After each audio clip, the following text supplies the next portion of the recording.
On a paper chase. She say this her cut like a taper fade. I'm the bomb grenade, Purchase never your tracks today. perpetrate. What's going on, everybody? This is After Hours Live with Man Cave. This is your host, Tay Wiggs. And your co-host, Mark Sr. Man, first and foremost, before we get started, we lost someone that we truly know. We know we want to send our condolences out to the Cephas and Harper's family. We lost a good friend in Justin. So we're going to just have a moment of silence for a second.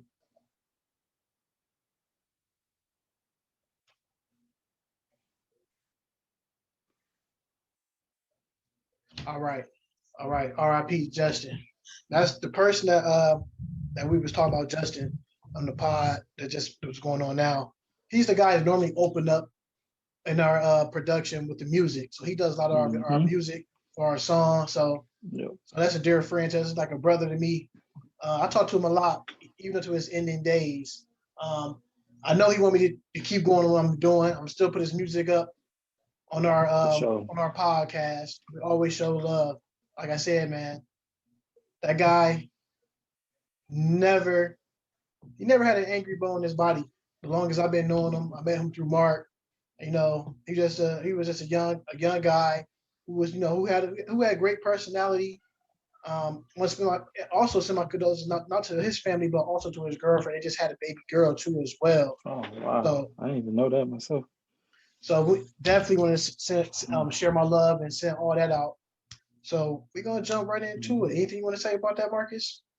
I didn't know Justin extremely well. He came around, around the time where I moved to Columbus. Mm-hmm. But from the time I met him, until now, he's, like you said, nothing but positivity. He always supported the podcast. Whenever I would put out the link for the pod, he would retweet it. He would, give his feedback on it. And he supplied us with the intro, so big shout out to him for that. It's just sad that, he had to pass away. So, like I said, condolences to his family, prayers up, lift them up. Now, anticipated, all the media outlet be talking about the trades going on in the NBA. And I just want to put our 2 cents in. When you heard about some of these trades going down, like PJ Tucker or these guys moving around, it's like one of the biggest trades in movement. What? In NBA history, you talk about between 41 to 42 guys has been traded. Right. Yeah, some is there, but some have lost their job too. Some is still out there. Some got cut. Mm-hmm. So the team everybody's talking about now is the Brooklyn Nets. Brooklyn Monstars. The Brooklyn Monstars. You already had the 3-headed beast in Kyrie Irving. Mm-hmm. You're looking at that, a 3-point shootout champion, an NBA champion, Olympic gold medalist. Then you go to Kevin Durant, right? Mm-hmm. Kevin Durant, 2-time Finals MVP, a 3-time scoring champion. Another Olympic gold medalist. Then you go to James Harden, 6th Man of the Year, MVP, another Olympic gold medalist. According to him, he the MVP this year too. He the MVP this year. If y'all don't follow me on the Tay Wiggs, man, on my IG, man, I made a little spoof about that before I jumped on the air. But you're looking at that, you're looking at Blake Griffin, a dunk champion, Marcus Aldridge, another big man. I mean, 8-time All-Star, something like that. Yes. So, between them, now listen to this. This is the crazy number. 41 NBA players was traded. Just those 5 guys alone been to 42 All-Stars. So we look at a number like that. And, people say, LaMarcus Aldridge is not the same LaMarcus Aldridge. Still serviceable. He's not the same. He's not Portland Trailblazers, LaMarcus Aldridge. But still, you get that veteran presence. He don't have to go out there and get you 25 and 15. Not anymore. I mean, now with all those people you just named, you can just go out there and get a cool 14. Yeah, right. Just be big, 14, spread the floor. They're gonna be a dangerous team because LaMarcus Aldridge can't hit the 3. He can't put you in the post, just like Kevin Durant can put you in the post. Blake can put you in the post. Even James Harden can post up a little bit. So Sure. we're not even talking about the other guys that they have on that bench. You still got Joe Harris, knockdown three. And the people don't talk about him as that like that. He leads the NBA in 3-point field goal percentage. I think he shoots like 43 or 42%. Wow. So then you got Jeff Green. Uncle Jeff still give you that presence. He's a journeyman. DeAndre Jordan just as good as his last game, but it's still the presence that they give you out there on that floor. So, Marcus, when you look at this Brooklyn Nets team with Steve Nash as the head coach, Mike D'Antoni as assistant coach, and as well, you got Amari Stoudemire as the bench coach. Now, everybody keeps saying that this team will have trouble scoring and finding a way to get others involved. I disagree to that. How do you feel about the statement I've been hearing or that you've been saying on some of the social media outlets? They definitely ain't gonna have no trouble scoring. They may have trouble stopping the other teams from scoring, for sure. For sure. But are they? But some of the outlets are saying is, are they all gonna mesh together? Right. I don't know. I mean, that's left to be seen. So far they have. I mean, well, we can't really say that because Kevin Durant has been out for the majority of the time. They've added these new pieces. Blake Griffin. They just added LaMarcus Aldridge, and then Kyrie. He had a family situation, so he's out. So now it's just James Harden, Blake Griffin, and soon to be LaMarcus Aldridge. And it's just, what is Steve Nash going to do with that lineup now? Because you mentioned Joe Harris, he was starting. Blake Griffin is coming off the bench at the moment. DeAndre Jordan is starting at the moment. Are you going to start LaMarcus Aldridge over DeAndre Jordan? Are you going to bring in Blake Griffin, as your 4, and just have those 5 guys as a starting lineup, and forget Joe Harris, forget Jeff Green. I forget the other guy. He stepped in for when KD was out, but he was playing real good. Can't think of his name right now. And mess up team chemistry, because that's what that's going to do if you opt to do that. And that's Steve Nash's job. He's going to get paid now because he had it easy with those guys on his team. He just had to be a player's coach, like shoot the ball guys, play just the basics. Now he got to manage like 6 or 7 egos, because even though Blake Griffin, before he got to the team, it was a stat that he hadn't done. As soon as he get on the team, he starts dunking again. Right. So he still thinks he can be the good Blake Griffin of old. So, and the sad part about it is the speculation out there. They have another spot open, and the speculation was going around that the next signee could be DeMarcus Boogie Cousins. So that's funny to me. We know we got a lot of young viewers and people that watch our podcast. And, hey, we want to thank people that watch our podcast and leave their comments. And I don't know, people play NBA 2K21. You said the Monstars opened up in this monologue. Mm-hmm.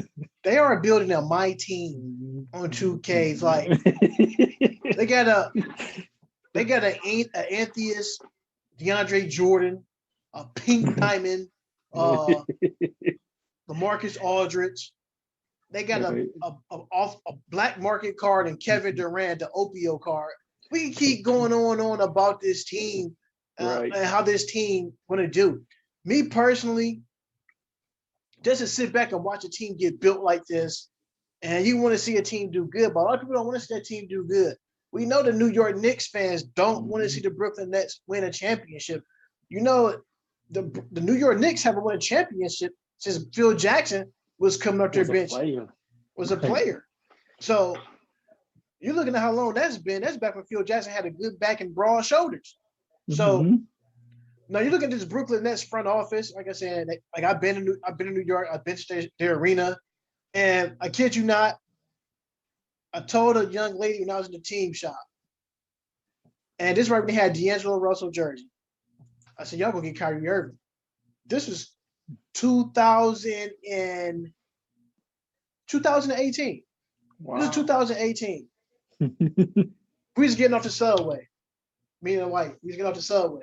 I sit in front of there, and we outside. I was trying to go in the Puma store. It was closed. They had like a little Puma shop. I did not know where I was standing at. This guy kept looking at me, right? It was a former NBA player, man. He's on the Dallas Mavericks coaching staff. Oh my, it was God Sham God. Right. Okay. So I kept Sham looking. guy, the I kept famous looking. Sham guy. Like he looked at me like it's New York. You know what I'm saying? You can see anybody. Right. I'm looking. He was pulling up. I'm looking like, all right, whatever. He looked at me. I'm like, I gave him a head nod. He said, all right. So back going to the team shop, I go in there to talk to the young lady, and we talk about the Brooklyn Nets and stuff like that. And she's like, yeah, you know, God Sham God was just in here not that long ago. So he was somewhere by the Puma store. I said, oh wow. So I'll go back outside. He was gone. So I actually was like within 2 feet of this guy. Right across the street. You got the arena here. You got a little Puma set up right there. I forgot what's going on. I want to say the NBA draft weekend was that weekend. That's how I met Okay. RJ Barrett. That's how I met RJ Barrett. Oh yeah. You had tons of picks from that weekend. Yeah, I got tons of pictures from that weekend. So I met RJ Barrett. But where he was standing at, it was right next to Modell's. So we was right there by Modell's. And that's on the corner right there, man. Like New York's a different place, man. You know, it's culture, diverse. I loved it, man.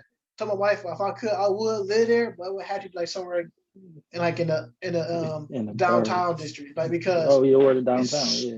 I don't care what time of the day it is; it's always busy. But that's story for another day. But back to these Brooklyn Nets. When I'm looking at this team, how they put that together, I'm looking like I'm saying to myself, okay, AD, Bron, all right, but who gonna stop? They got weapons of scorers.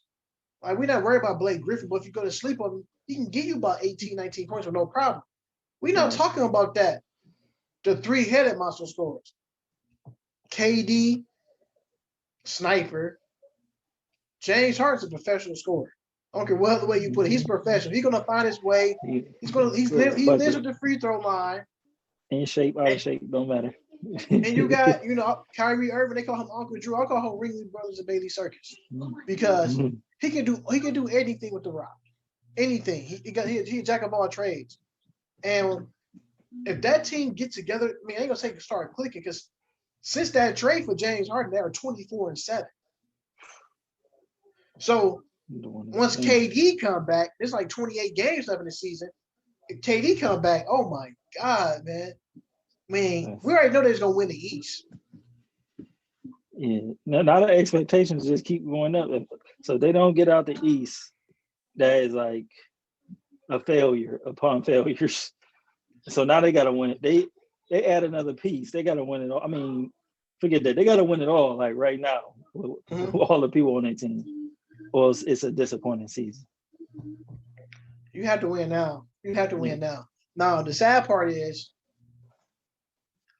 say the Lakers do beat these guys in the NBA Finals, or it's just hypothetical. See the Lakers get there first and foremost. They just picked up Andre Drummond. He signed with them after 5 o'clock. That's when he get off the waiver wire.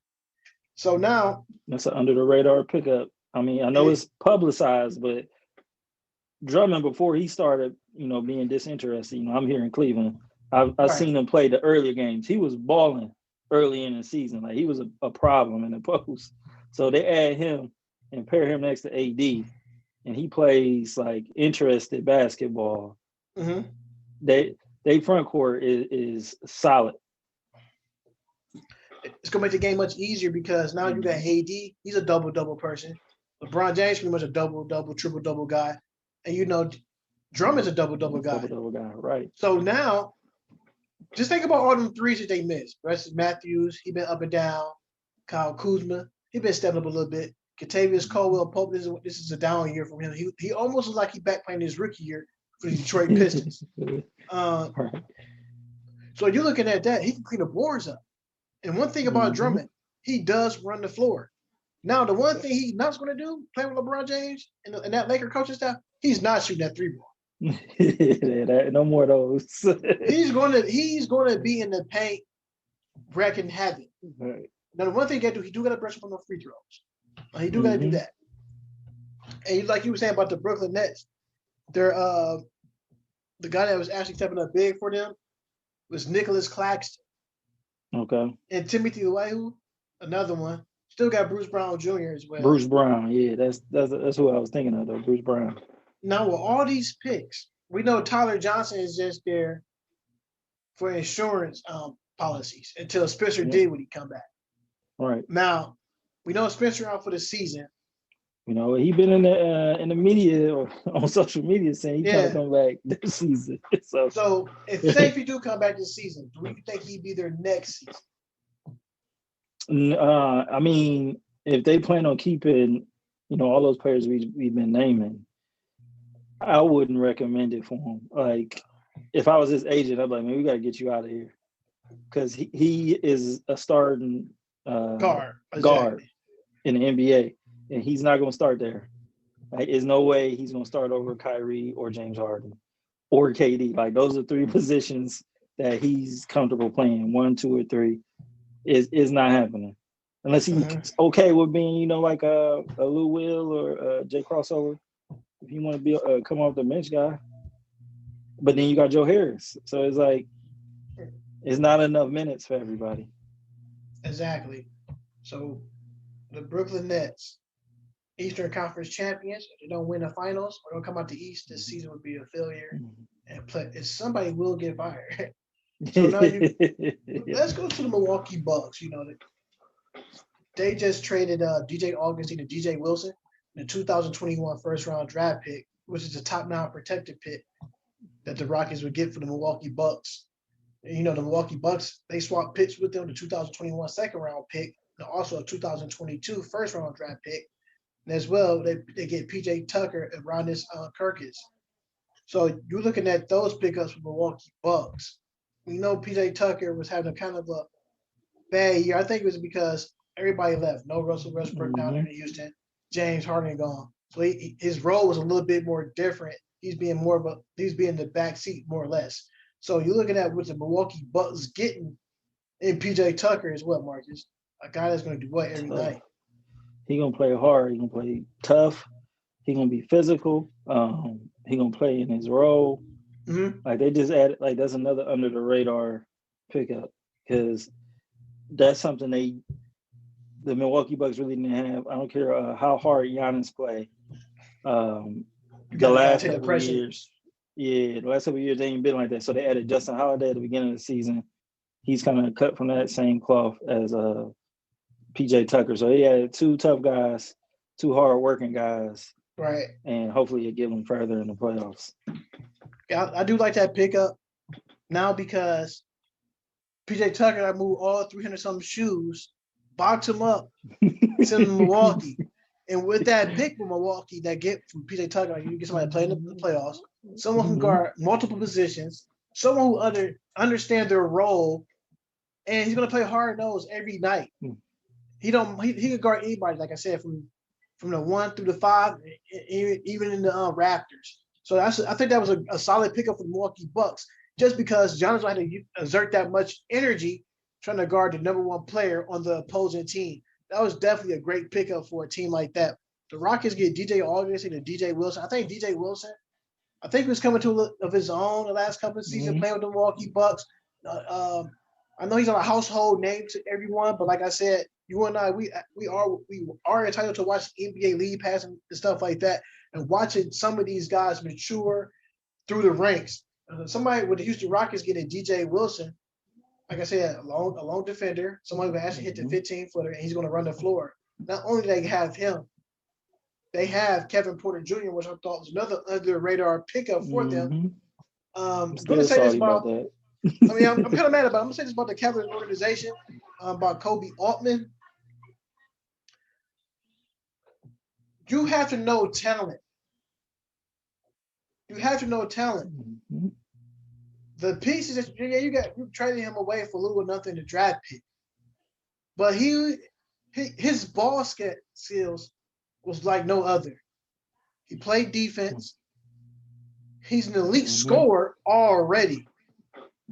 I think he had a couple of off the court issues, but going to the Kevin Love thing, mental issues. If we have a spokesman on our team for mental health issues, like the Spurs have DeMar DeRozan. Mm-hmm. Now, DeMar DeRozan and Kevin Porter on the same team. Kevin Porter would have been under DeMar DeRozan wing, showing him, hey, let's do this. We're going to keep you on track. Right. I didn't, I agree with that. In fact, Kevin Love took Kevin Porter Jr.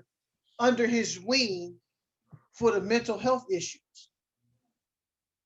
It all started because either the equipment guy or the general manager gave Kevin Porter Jr.'s locker to Taurean Prince. That's going to start a fight. I don't care if you didn't have mental issues or not. Like, that's going to start a fight. So he was away from the team. mm-hmm. But you know, in due time, in hindsight, that young man was going to come back into the Rock and going to claim what's his. That's like somebody coming into your house, sitting in your favorite chair, and you ain't going to say nothing. Hey, man, that's my seat.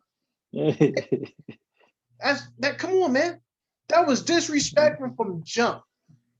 Mm-hmm. If he was going to do that, you should have been released him and traded him before he even got back there and seen that. Mm-hmm. And the answer to that, hell yeah, I'd have been mad. I'm ready to fight. So the Cavaliers, that was definitely a strike 3, because strike 1 and 2, and you let LeBron leave twice. Let me leave twice. So Kevin Porter is going to get it right. I think just being him playing with a team like the Houston Rockets, playing with now you got one of the John coaches there. John, that's what I say. Thank you. You got the former coach of the Cavaliers, John Lucas, know how to handle players like that. Mm-hmm. So Cavs lose that one right there. With him, with Kevin Porter Jr., I'm gonna say just because you lost him to the Houston Rockets, I think that was like an extra 7 to 6 wins out the window that you lost right there easily. I mean, just this past couple weeks, like they lost a couple games. Like, dang, if they would have had him, they would have won them. And then you look at the box score in Houston. He got like 25, 30 points. Like, wow. And two, guess what? I understand them too, playing along with John Wall. So you got some guys on the team that understand that background where he come from. It's easily to get molded into that type of environment. So that's how I feel. So next trade, everybody been talking about. What about the Clippers? I mean, during the draft, during the trade, I think there's one of the teams probably, to me, I think I was most disappointed in, because I like that they could have addressed the issue with other players they need. They could have actually used another guard. But they got Rondo now, but you could actually use another scoring guard. Like I said, another big man as possible, or just another 6 man. You got rid of Lou Williams. So now you're looking at the Clippers. Where do you put the Clippers at? Are they going to make it out the West? No, it's going to be. I think this year they'll right the ship to get to at least the Western Conference Finals, but I don't think they get past that. Like you said, they need several things answered now. I mean, it's some guys out there. You know, former player there's Austin Rivers. He probably going to be waived or bought out, and they can pick up him, you know, for some scoring off the bench. But I think last time I checked, he was thinking about headed to Milwaukee, a team we just talked about. So they need some scoring off the bench. They lost all their bench momentum this offseason. It was Montrezl Harrell. Now they lost Lou Williams. So it is.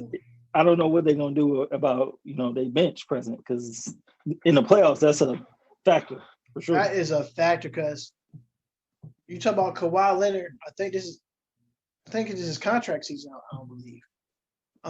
You looking at a team like that, the Clippers. Yeah, you got Ty Lue, but to get rid of Lou Williams like that, I'm gonna be honest with you. Just watching. I mean, I'm not sitting. I don't know what's going on in these locker rooms, but I can probably say that I don't think Lou Williams and Ty Lue was on the same page.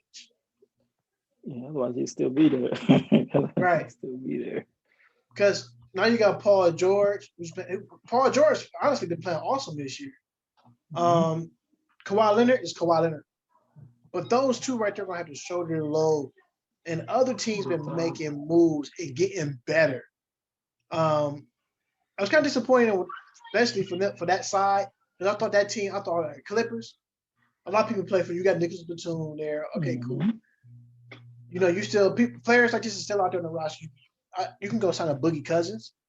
You need a defender. You can go get Iman Shumpert. Yep. It's other guys. Well, I thought mine was in Brooklyn where he got waived. No, he got waived. He been waived almost about 2.5 weeks. Wow. He got waived right along with Andre Robertson. So you're looking at a couple of guys who's still out there in the market to get things done for you. Moving along, I thought this trade right here definitely shocked me. The Chicago Bulls making room for Nikola Vucevic and Al-Farouq Aminu, the Chief. Now, within Nikola Vucevic, you get a big man presence for the playoffs, which I think seems like Chicago and New York are pretty much happy to be back in the playoffs, especially New York. We talk about them later. With Nikola Vucevic, man, that's huge. That's a double-double guy. Yeah. All-star. I think he was an all-star this year, wasn't he? Yeah, he was an all-star this year. Yep, I think he's like the second or third best big man on the East. Yeah. And two, with that, Marcus, put the ball on the floor. Post-game, he can shoot a 3-ball. He's automatic from the free throw line. Al-Farouq Aminu, injuries right now be on the bad side for him. But if he can stay healthy, that's a great pickup for the Bulls. Right. It's basically like a player that used to have Luol Deng. It's like an Al-Farouq Aminu, Luol Deng. They kind of similar. Good comparison. But the Bulls had to give up Wendell Carter Jr. He give you flashes every now and then. He's headed down to Orlando. You got Otto Porter Jr. That dude right there. He's a bucket, but the cash he got is unbelievable. A huge contract, and also the Magic get 2 first-round draft picks. So Orlando Magic is definitely going young with Wendell Carter. You got Cole Anthony down there, and also you got Markelle Fultz. That could be a scary backcourt right there. Then you still have Jonathan Isaac out for Orlando Magic with the injury. Mo Bamba got to find some more playing time to get on the floor as well. So you look at a team, Orlando Magic could be like that Golden State Warriors team when they first started off with, because that team has weapons, and also on top of that, the Orlando Magic does have a lot of future first-round draft picks as well. Right. Yeah, a lot of assets out the wazoo.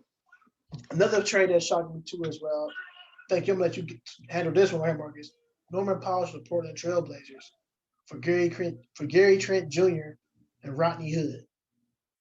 Rodney Hood's been every time he get traded, be like, dang, he on another team, and the other team so hopeful that he gonna do what he's supposed to do. Like when he came to Cleveland, like, he gonna represent. It didn't really happen. In Portland, he came on, then he got hurt. But Norman Powell, I think I would rather have Gary Trent Jr. I don't understand that trade. That's the one trade I didn't understand. Like, I would rather have Gary Trent Jr. rather than Norman Powell. I just don't think his upside is going to equal out to what Gary Trent has started to project to be. Now, we know Rodney Hood got traded because his contract fit everybody's trade move. I don't care what team he put him on and trade him. His name's fit right in the trade machine. Gary Trent Jr. Rodney. Right. Gary Trent Jr., I'm going to say just because I think he was having an outstanding season, just because I think he came on a contract year. I think he probably got like a 3-year deal, probably about $28 million. I don't think the Portland Trailblazers is ready to give up that type of money for a guy like that. Because they know in hindsight, in the future, they're going to have to pay C.J. McCollum again. Dame pretty much a lifer.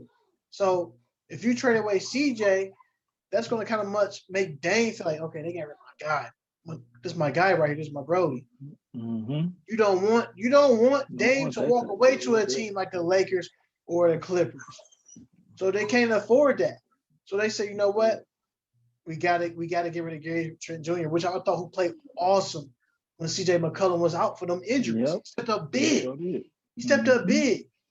Like I said, I was just saying, Bo, that's why I just let you handle that one because the Norman Powell trade, I was like, I don't know how I feel about that trade because they almost are the same type of player. But I think Gary Trent was the better player because he's more of a bucket. He'll get you that bucket you need it. You know, Norman Powell is kind of up and down. Some games 3 games in a row, he can give you 20 plus. The next 3 games, you like he only had 8 and 7 and 10. I know them getting from GT. Yep. And it just seemed like they fit, like Gary Trent and Simons are like fit as the heir apparent to Lillard and McCollum. Like the next tier of guards for Portland. But you know, Dame and CJ got plenty more time left. You know, them passing it over to them was going to be a long ways down. So maybe, and like you said, you gotta make CJ happy in the off season, and making CJ happy and make Dame happy. So maybe that's what they was thinking about. Exactly. Now you got the Thunder and Knicks. They had a trade going on. Terrence Ferguson, Vincent Poirier, the rights to Eric. So I can't pronounce his name. I'm gonna check this all up. Emer Perdarzek, a 2021 second round draft pick, 2024 second round draft pick, protected between 31 and 55. Depends where the Knicks finish. Knicks is good. The Thunder finish. So, and the Thunder got Austin Rivers, who, like you just said, on top of that, who got released and bought out his contract. Tony Bradley, a big man out of UNC, and they got a 2025 second round draft pick from the 76ers, also the 2026 pick from the 76ers to go along with this trade. I don't know how I feel about this trade. I thought Terrence Ferguson, which y'all didn't know, is the great cousin to Reggie Lewis, who passed away of a heart attack for the Boston Celtics. Didn't know that. So, to be honest with you, Terrence Ferguson got some upside there. He could be a nice two-way player if teams use him right. And speaking of his great cousin, Reggie Lewis, ward number 35 at the Old Garden, that guy was a lockdown defender. Lockdown. Yeah. Also can hit the tray ball. And, he can do a lot of special things as well. Was a type of floor general. That's Larry Bird sidekick as well in those years. Terrence Ferguson has bounced. Like I said, if you put him out there, I've seen games for the Thunder this year, which he have got glimpses of. He can get you 20 with no problem. I just feel like playing for New York Knicks is definitely the right move for him. Another young team, especially with Julius Randle. As he's not an MVP type discussion, but he is also putting up MVP type numbers. Mm-hmm. And kudos to Thibodeau. Right. Because that was a job that nobody wanted. Not at all. He went there, he turned it around. I mean, he did. There was, talks about, Tibb running players to the ground. But what I will say is, in Chicago, they were in a bad place before he got there. And then they went to the Eastern Conference Finals. Derrick Rose MVP. We know that. Then he went to Minnesota. And I think it kind of went under the radar, like how good of a job he did there. Because he got them in the playoffs with he got them in the playoffs because they hadn't been in the playoffs since KG. Yeah, that was 2000. KG left in 2008. Yeah, that was like 12 years, like 11, 12 years. And then the next year he get, they do away with him, and now they back to being shitty. And now he's in New York. They haven't been great since, Melo. Not great, but they haven't been good since Melo. Now they're back good again. Like Julius Randle is like putting up triple doubles and stuff. Right. And not only too, I'm liking, RJ Barrett been playing solid basketball. Mm-hmm. Like I said, when I met him in the NBA store, I took a picture with him. I'm gonna be honest with you, I'm not a Duke fan.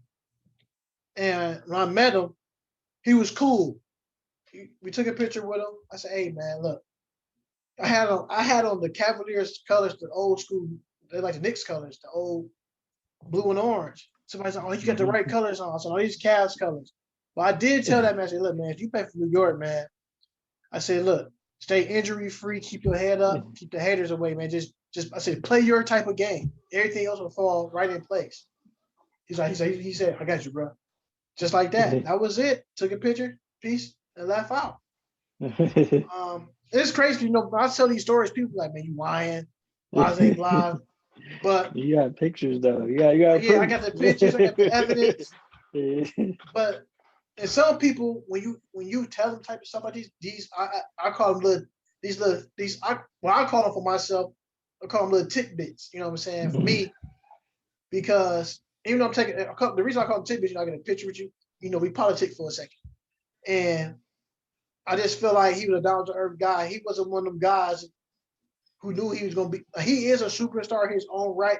He's not one of them guys like, all right, man, peace, and I'm out. You know, he actually had like a legitimate conversation with me for about 2 minutes with no problem. So I respect him for that. So when you do that, I instantly become a fan of him anyway. Like I watched him on TV. Like, I hope RJ Barry do good, and he has been doing good. He's been playing on the radar. He's been ever since Thibodeau came here. He's been on the up. He's been playing about 28, 30 plus minutes. Because one thing I was hearing about the MSG network that I listened to on my little radio station that Tim said, you know, the only way that younger players get better, they got to find their way out of certain situations. They're only gonna get better as the time go on. What made them better too as well, you brought in Derrick Rose. D Rose, that's his guy. That's another. All them stops I mentioned, Tibbs, was at every place he brought D Rose. He loved D Rose. D Rose is the ultimate team player guy. Teams love him. Yeah, they do. His time here in Cleveland, everybody say he's a great player, man. Like he's a locker room guy. I mean, he might not seem like he looks quiet and shy, but you know, that pre-injury Derrick Rose, like the youngest MVP. The youngest MVP, the youngest in charge. Like D Rose was the guy. I don't care what type of injury he had, he still is the man because he's a veteran now. Mm-hmm. He's setting up the young guys in the right positions. I respect that about Derrick Rose.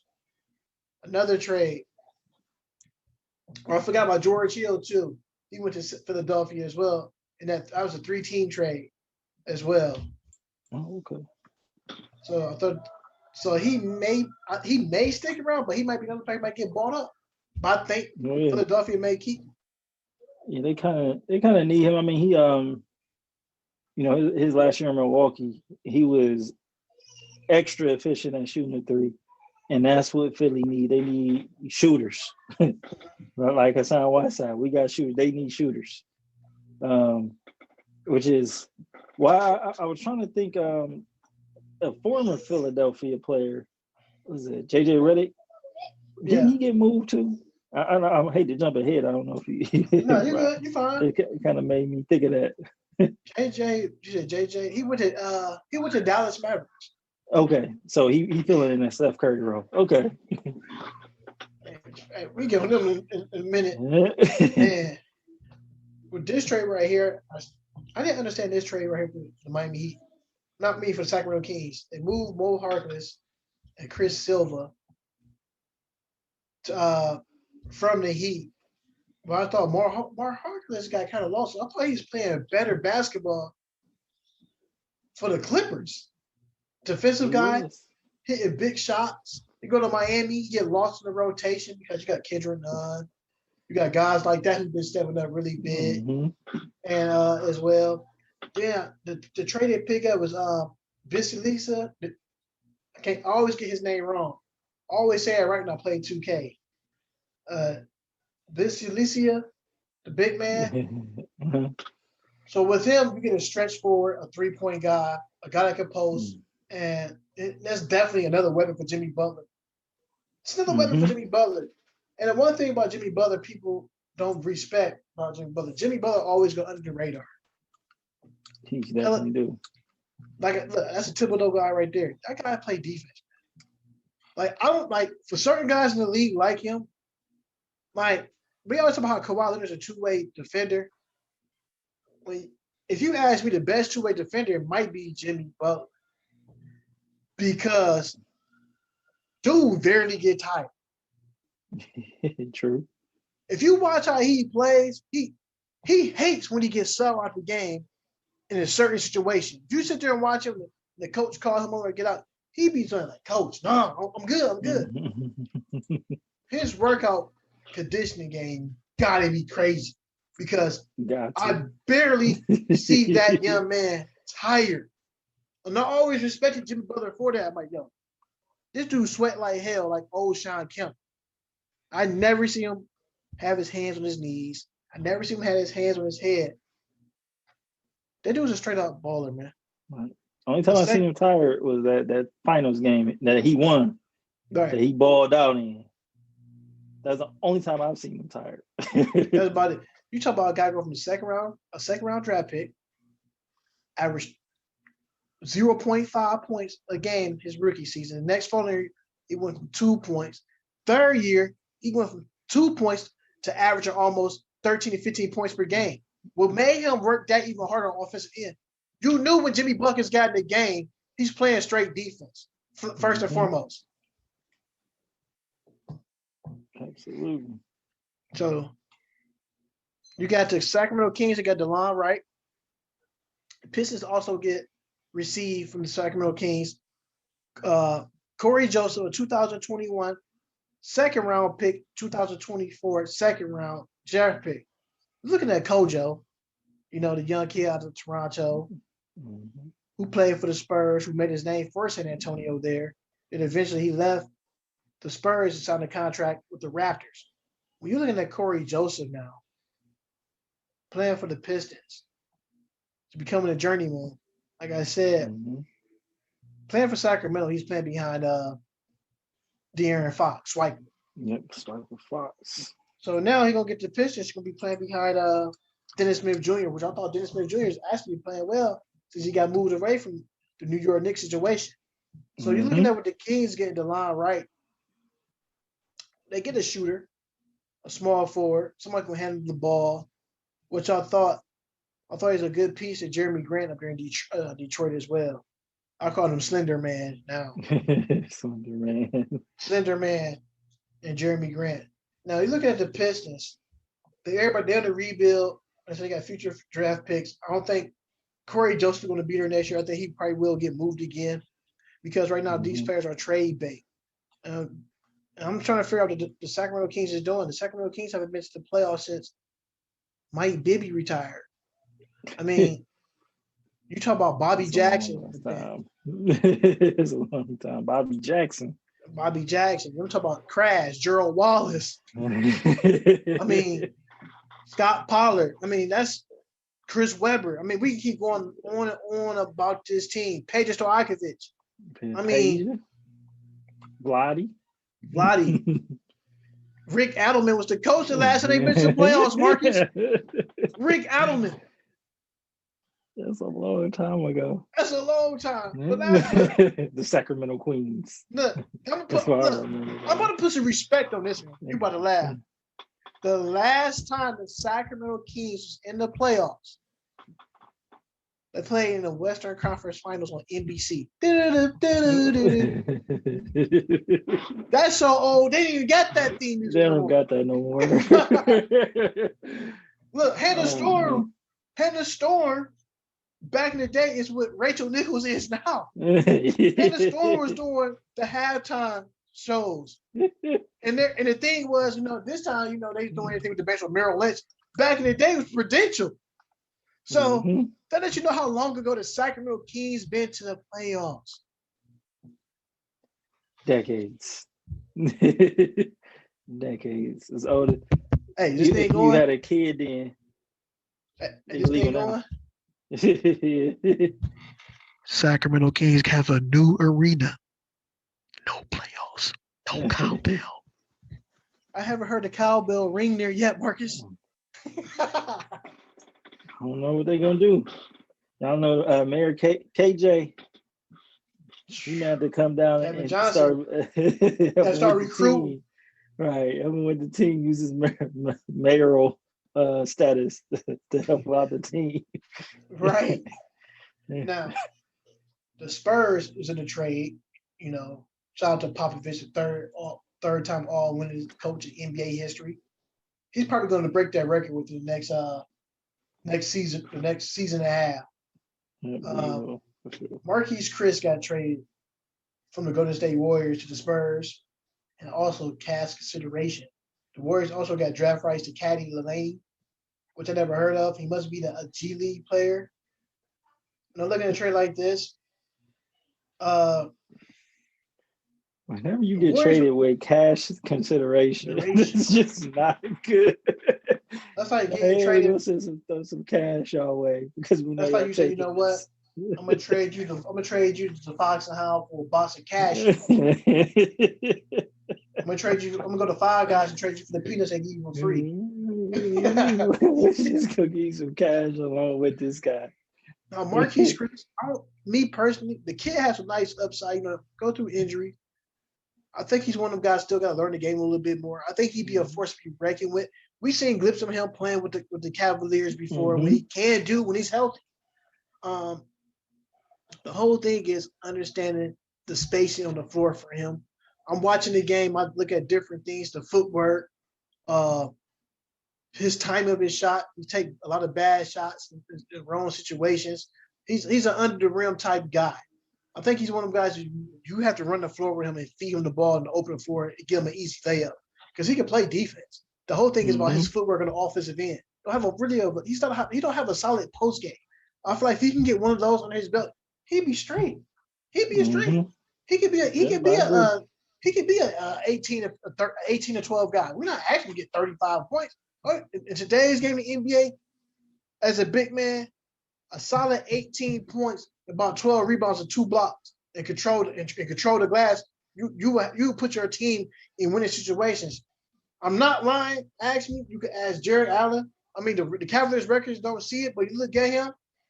If the Cavaliers would feed him the ball more, Allen, I'm going to say Colin Sexton. If Colin Sexton would feed him the ball, stop taking, you can understand that Colin Sexton is still learning the game of basketball.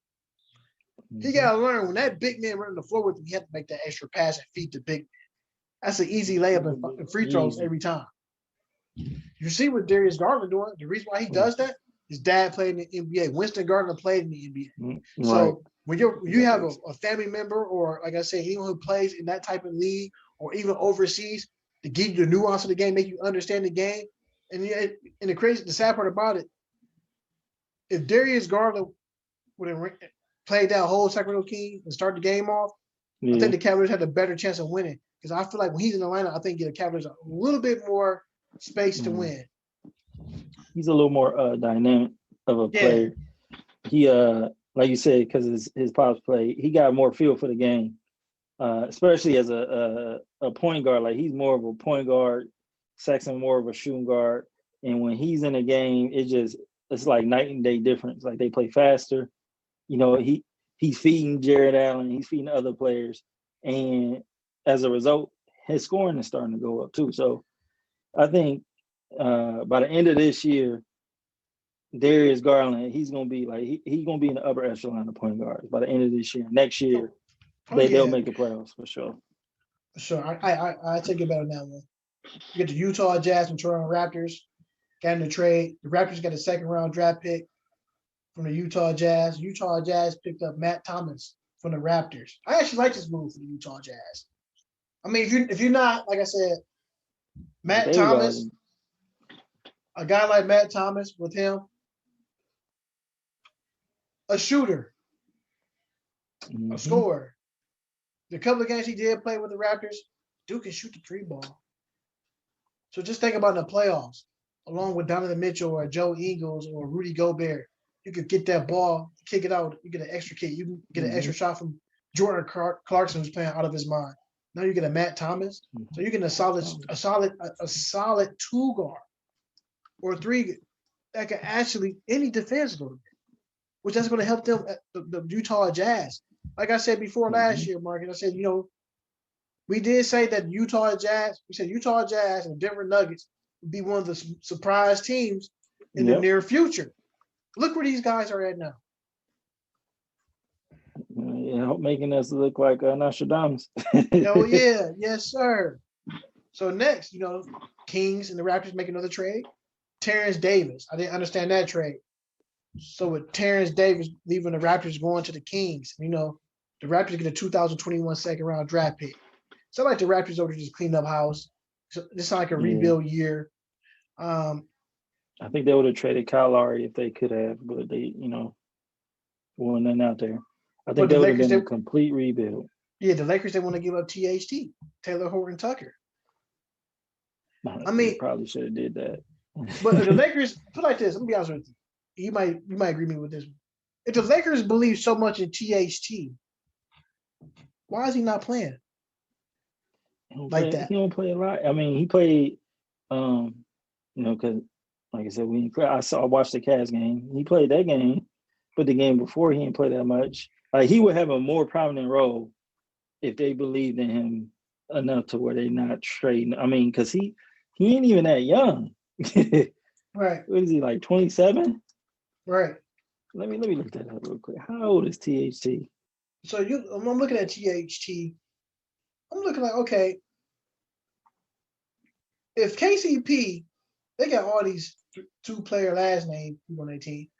You looking at KCP for the Lakers? Oh no, I'm wrong. He only 20. 20. You're looking at KCP. If he's having a bad stretch, why don't you bench him and see what you can give him THT in the starting lineup of LeBron James? If Wesley Matthews having a bad stretch, why is he still playing? Put him in the game. You got to keep them veterans happy. I mean, but if you're a veteran, right? If you're a veteran's not if you're a veteran's not producing, you got to play the next man up. We know Popovich lived out. You see what he did for Popovich? Yeah, 5 NBA championships. You ain't playing if you ain't producing. Like they said on who said it? Tony Parker or someone on TV said, if the ball come back around to you the second time on the pass, you better shoot it, because if you don't shoot it, Popovich is calling timeout and he's subbing you out. Like he wants you to shoot. Mm-hmm. So I'm looking at the Lakers. Okay, I like LeBron James, my favorite player right now in the league. I'm looking. Okay, I'm watching them. They're saying, "Oh, THT this." Okay, I don't want to see the guy with this star lineup with LeBron James. And eventually, he's gonna have to start a game from down the stretch to get that feel, so he can understand what LeBron's play. Everything, yeah, he might look good in practice. He has some, like you said, Marcus. He has some flashes in the game where he has done stuff. But I want to see him out there at the same time with LeBron and the AD. So I said, okay, is this fair enough that we said we can start this young man over KCP? I think he's getting close to it. It's just it's what KCP can do from shooting a three. And I don't know if THT got the 3-point shot like that. So you risk that to give KCP minutes, hoping that he'll get on a streak, which he is capable of doing. So get the Golden State Warriors been making trades. Like I said, the Golden State Warriors gonna be a team to reckon with once everybody come back healthy, especially Klay Thompson, which is one of my favorite shooters. I love to watch play basketball. Got a pretty jump shot. The Golden State Warriors also received a 2025 second-round draft pick from the Hornets. It's a top 55 protected pick. The Hornets also get in that trade Brad Wanamaker, a 2022 second-round draft pick from Toronto, VAA from the Philadelphia 76ers, which they had that trade, which belonged to Toronto. Now it's the Hornets. Also, Marcus, your favorite thing you like to laugh at, cash consideration. Cash consideration. This is the second time that the Golden State Warriors is throwing cash away. The crazy thing is you don't never know how much the cash is. Give me anything. It could be $1. Yeah. That's why it's funny to me. But we know it can go anywhere from being the minimum paycheck from the NBA player, $500,000 up to $2 million. It depends with these players. It has to be like, all right, Brad Wanamaker, which I think was a missing link to the Boston Celtics last year, coming leader to this year because he got paid by the Warriors. I think he's a great asset for the Charlotte Hornets. With the Melo Ball going down with their fractured hand injury, that he possibly could make an appearance back before the season is over with, out between 4 to 6 weeks. They still rolling. The one person who has been stepping up so far for the Hornets right now has been Malik Monk. In Charlotte, we call him yesterday. by his first name. He had 32. Okay. Ahmad Yeah. had 32 points, 5 3-point makes. So you got guys like that feeling more confident. The Charlotte Hornets can be a dangerous team. Terry Rozier balling out. Gordon Hayward, another former Celtic, right along with Terry Rozier. The guys is balling out. Mike, when I'm seeing when you got Miles Bridges, Which is a highlight. highlight dunking on everybody. That team looked pretty good.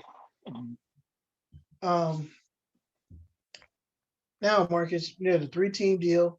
Got the Boston Celtics traded, got Luke Cornett and Mo Wagner.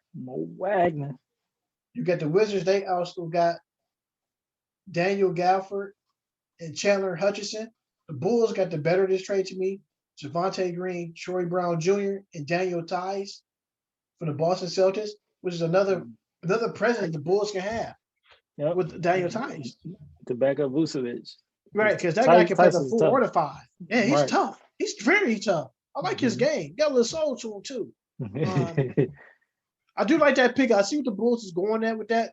The coach has what's his name come off the bench now? Kobe White. So it's just a matter of time before Kobe White get back into that lineup. I think the Bulls looking for somebody to give them some fire off the bench, a little bit more punch. So when you're looking at somebody like a Kobe White who actually can shoot a 3 as well, a good ball handler, and you look at these 3 teams who won that trade, and we all probably both going to take Chicago. They got the better the most. They got, I don't even know how the correct way of saying it. They got better the most out of those teams from the trade. Yeah, I mean, I like sure. Evan Fournier. On going to Boston. He's kind of hopefully gonna be what they hoped. The guy in Charlotte, we just talked about him. I hope he would be what he is in Charlotte right now. You talk about Brad Wanamaker? Oh, not Brad. He broke his ankle. No, it's about Gordon Hayward. Gordon Hayward. Yeah, they hope Evan Fournier fill that void that they hope Gordon Hayward would have, because they need it. They're below 500, and the Bulls, with their pieces, they got a dub. Yeah, I mean, it's like evident already. Like they won the trade. Not to judge it too early. Right now, since we was talking about what you just said, not Brad Wanamaker, Evan Fournier. Yeah. I feel like that was more of an insurance policy with Kemba Walker. Now listen, hear me out on this. Okay.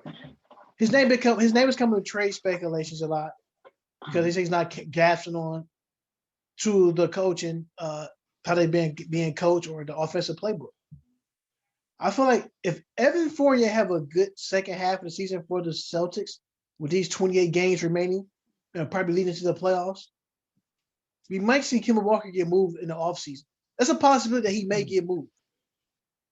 I mean, I wouldn't put it past the Boston Celtics organization. They can be cutthroat. Isaiah Thomas, prime example. Ooh. Gordon Hayward. If you ain't doing what have you done for me lately? If it ain't enough, you on the trading block. You on the chop shop. The reason I thought you said it is more cutthroat. The reason I'm saying Gordon Hayward, folks, Gordon Hayward coached there. He was in college. So Brad Stevens and Gordon Hayward were at Butler University. If you know what Butler University is, that's in Indiana. And Indy. And I was thinking to myself, the reason why Gordon Hayward actually had a contract extension to Marcus because of Brad Stevens. You know it. So when you're looking at the Boston Celtics record, this team would have like the second or third best record in the East. These guys like in what, 8th or 9th place right now. Yep. And people keep blaming on the players. Come on, baby. That's what they tend to, I mean, that is a coaching error. This team has no identity. You got the identity is Tatum and Brown. That's it. You got 2 small forwards, and Jaylen Brown been playing on his mind all season. He played like an all-star. He can handle the ball. He plays defense. just like what's name does, Jason Tatum. So you got two guys out there on the wing. Then you got your point guard who can score at a high rate too as well. All right. And the whole thing is, I think Kimba's probably having trouble with. Like, all right, man, I can't take my shot right here. Man, if I miss, people are gonna start complaining. I think Kimba's playing a little bit more tight. Tatum go out there and get ball out. Jaylen Brown go out there and ball out. If you look at it, if Kemba Walker had plays, we come on the court, have about 2 or 3 turnovers, he coming right out the game. Marcus Smart going in. Oh yeah, that's a fan favorite in Boston, Marcus Smart. So it's a possibility that he may be going at the end of the season. If the Celtics get ounced, I'm not gonna say bounced, get ounced out of the playoffs in the first round, Boston gonna be looking real different. Players gonna get moved. Trades. That's trades. Hey, you never know. The GM might get fired. Danny Ainge. They can say, "Hey, Danny, we gave you too many cracks at this." You don't know. I'm just saying, you never know. It can get ugly. It's going to be Brad before Danny Ainge, or it's going to be both. Like I can see both of them going, like Danny Ainge and Brad Stevenson. But I don't think they would keep Brad and get rid of Danny Ainge. He got too much ties with them. Like that's a lifer basically with Boston. I believe if the Celtics get not bounce people ounced, if he get ounced on the playoffs, he's being fired. You know the NFL got Black Monday. They gotta make it to the playoffs too, because like you said, they're in 9th place and they've steadily fallen. Right. And they losing games they shouldn't be losing. Mm-hmm. All right, you got the Cleveland Cavaliers. You know, the Shaq and the Fool King, the GOAT, JaVale McGee. He had back several moments of acting a fool with the Cavs this year too. Too many. He goes back to the Denver Nuggets to back up the Joker, MVP candidate. And the Cavaliers get 2 future second-round draft picks and Isaiah Hartenstein. So that's a 7-footer guy. He could, got a knack for the ball. I think he doesn't get that much playing time just because what the Denver Nuggets is doing. When he go in the game is pretty much already over. Mm-hmm. So you get a player like him to back up Jared Allen and stuff like that. This team, the Cavaliers can actually have a nice little future. Like you said, you can see the Cavaliers making the playoffs. I just think the Cavaliers need to get them a solid 3. Isaiah, what's his name? Isaiah Okoro. I don't think he's the answer. Yeah, right now it don't seem like it. Yeah, he's a defensive guy for sure. But he's a defensive guy for sure. But you talk about some scoring. Yeah, you need some scoring. I see that guy take some bad 3-point shots. I'm like, yo, you shot an air ball. Your ball didn't even touch the net. That's how bad it was. And he can't even shoot free throws. So I think JB Bickerstaff is doing pretty much of a good job for the Cavaliers. I think he trusts Colin Sexton a little bit too much. I think he should let them play more free. I think we're getting closer and closer to Delly come back to the game. And they ain't gonna do a lot of people don't like Delly. But he do get a defensive presence. I think they should just have it where they take turns. All right. Colin, you can go to the 2, Darius at the 1. Right. Switch it back up in the next half. Colin, you go to the 1, Darius, you go to the 2. But in the fourth quarter, when the game is in the clutch, I'd rather have Darius to handle the ball in the clutch situations. Right. But the one guy I do like on the Cavaliers, though, I do like is that boy Dean Wade. Dean Wade. Every time I see him, I'm like, where's the Wayne Wade? Get back on our team. It's Dean Wade. It's been about 4 or 5 games before halftime. That dude was like 4 for 4 from the 3-point. Right. He's been taking the Kevin Love minutes. Like since Kevin Love been hurt, Dean Wade been trying to fill that void. Yeah, he's been doing a good job. Like you said, he ain't missed no threes in 2 or 3 games, 2 out of the last 4 games. You hear Austin Carter. Perfect in the half. Austin Carter, hey, shoot it, young man, shoot it. I like his game. It's not flashy. He get the job done. And he actually got a little post game too. I like his little hook shot that he got too from under the basket, which I think is a great pickup. Like I said, the Capitals probably need another scorer. Probably sign like 2 free agents. Probably gonna be a hard thing to do. If they get like 2 free agents, like a mid level like type star guy, I think they'd be right there. You just need somebody to put their head down and go to work. I think they'd come a guy away to where they got to go because in the East you can make the playoffs with 33 games. So especially if they're putting 10 teams in. So Marcus, moving right along. Lou Williams traded to the Hawks for Rajon Rondo. Lou Williams to the Hawks. The Hawks actually got in this pick a 2023 second round draft pick. That trade from the Clippers, also from the Portland. So then also you got a 2027 second round draft pick from the Clippers, and also your favorite you like to hear, cash consideration. This has to be the most times we had to say this, cash consideration. Like you said, Mark, we don't know what they be. That could be $1. It could be a bag of chips, right? A bottle of Pepto Bismol, anything. So you're looking at that trade. We talked about it earlier. Rajon Rondo going back to LA, but across the hall.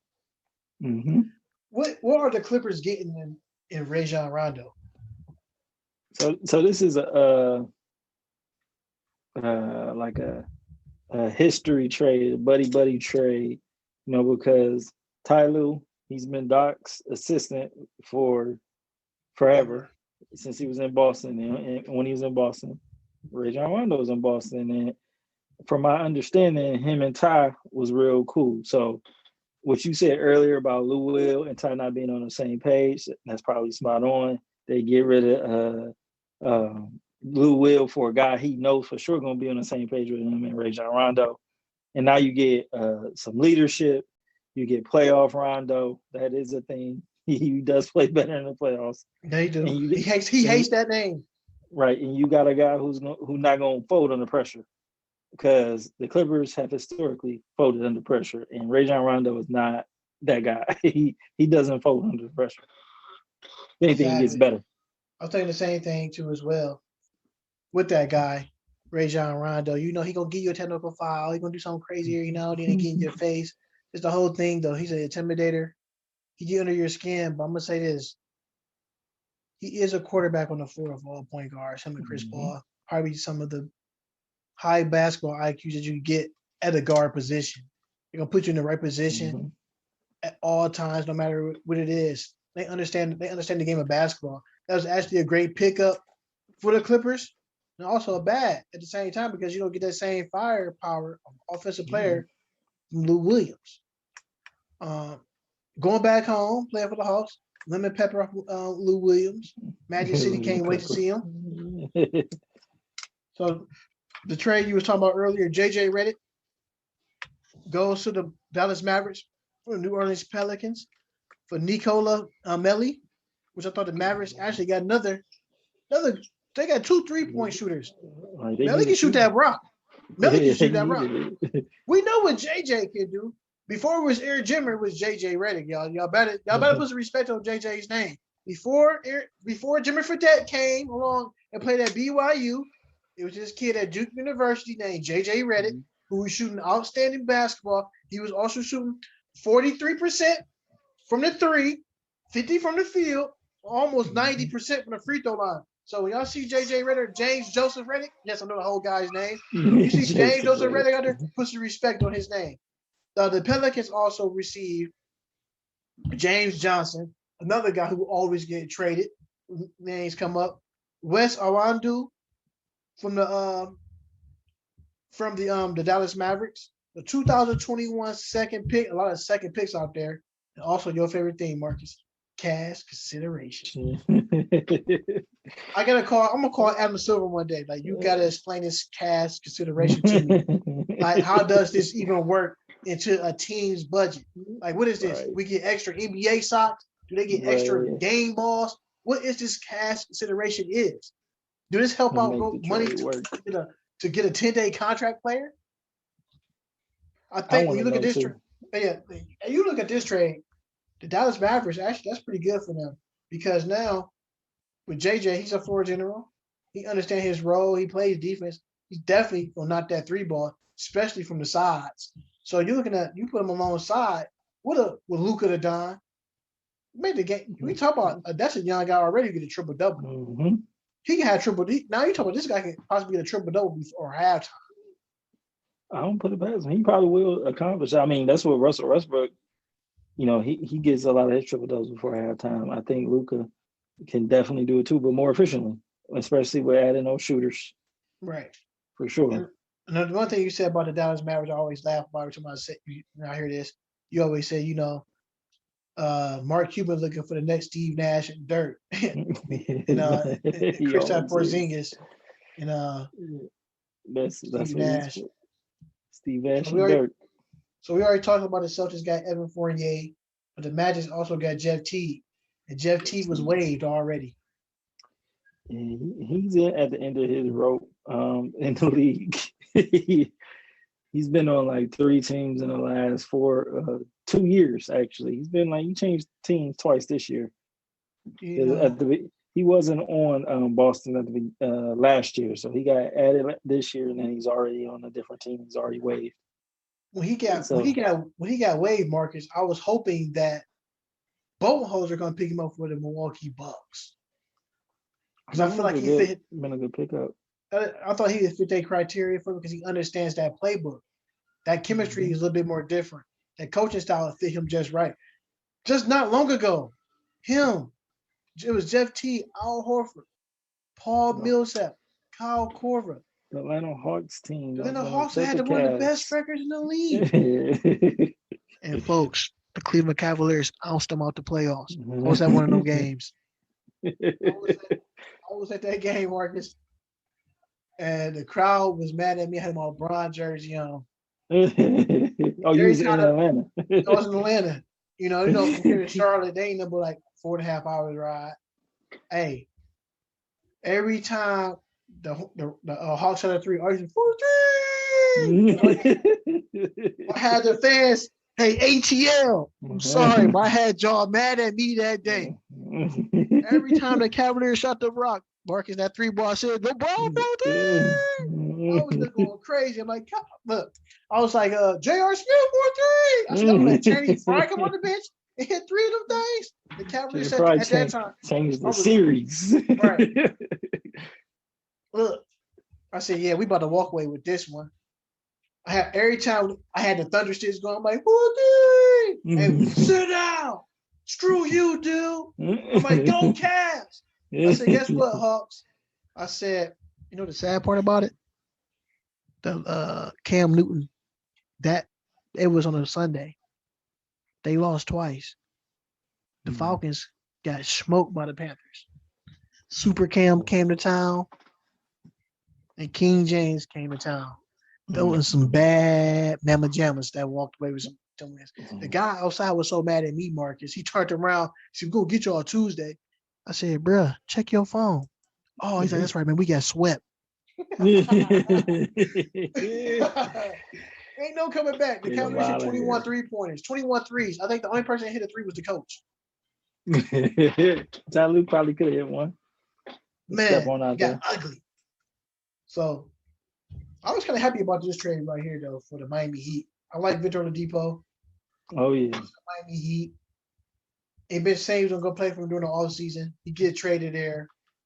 The Rockets in this trade, from the Victor Oladipo trade from the Rockets also got Avery Bradley, Kelly Olynyk, 2022 draft pick, which is a swap pick between those two teams, depending on how the record ends in the playoffs for the second round or whatever for the season. And there's a possibility that Avery Bradley could be on a contract negotiations as a buyout. And they were saying that early suitors right now for a backup point guard would be the Los Angeles Lakers for Avery Bradley. Going right back to LA. Like, why would you leave in the first place? He was doing so good last year. Like, he obviously had a fit in that Frank Vogel system.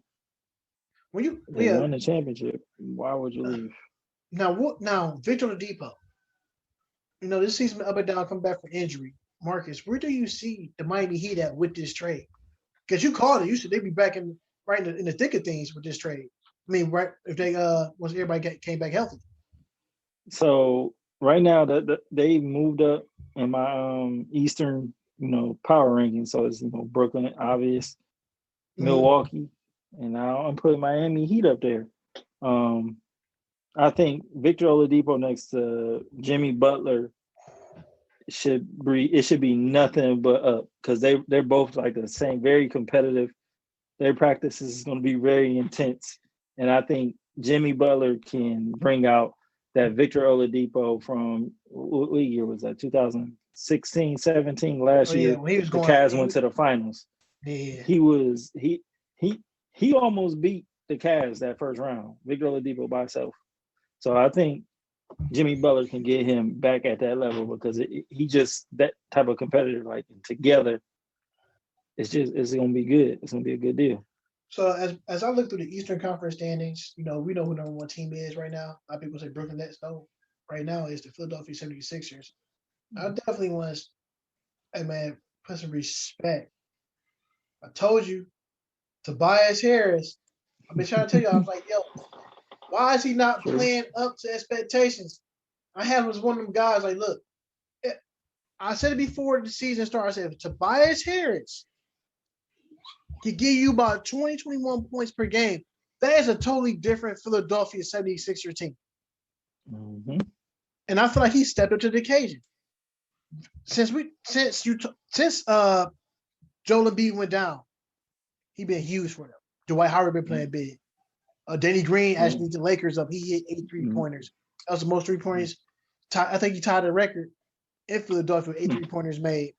And that guy can hit no threes last year in the finals. Like I said, you got the Milwaukee Bucks. And as I go down the standings, as I look at the Miami Heat, in their last 10 games, they 4-6. The Celtics is at 4-6. But you look at that Miami Heat team, they 22-24. Marcus, they only 2.5 games out from the fourth place. You said that's a team you wouldn't bet against because they right.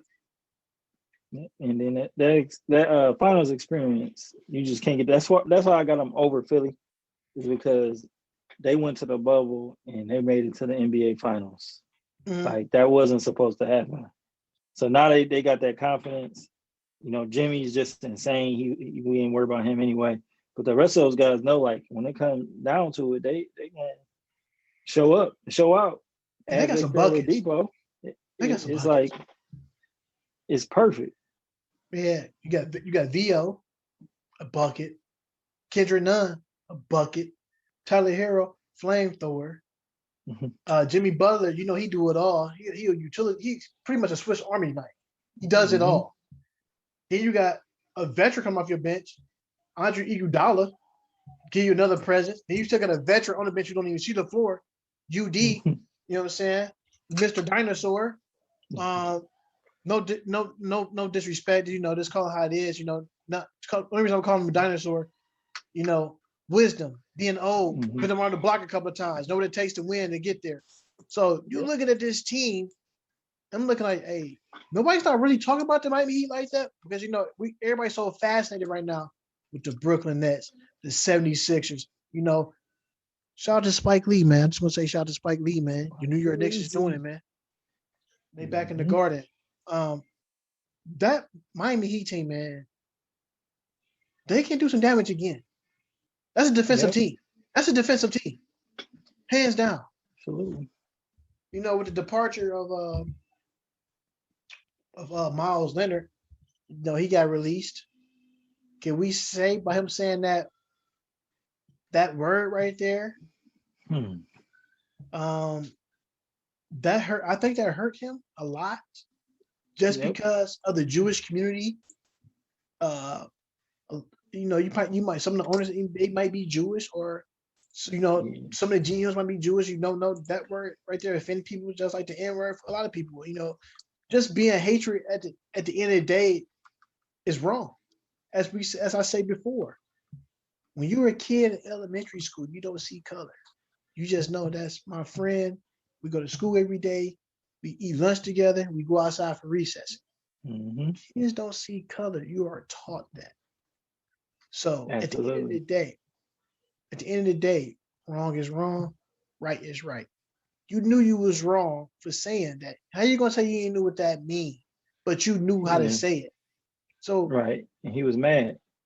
he was angry when he said it. So I mean, he knew what he was saying. As our old school gym teacher would say at Roxborough, Mr. Linton, that's a bunch of baloney. You knew what you said, and you knew for a fact. You playing Call of Duty, bro. I've been called all type of words on Call of Duty, win or lose. Mm-hmm. And half the time I only respond back because my mic is on mute most of the time. So I don't really talk to nobody on there. But it's funny that people would say stuff like that. It's only a video game. So you win some, you lose some. So you in the NBA, just imagine he would say if he lost a game, he at home around his people.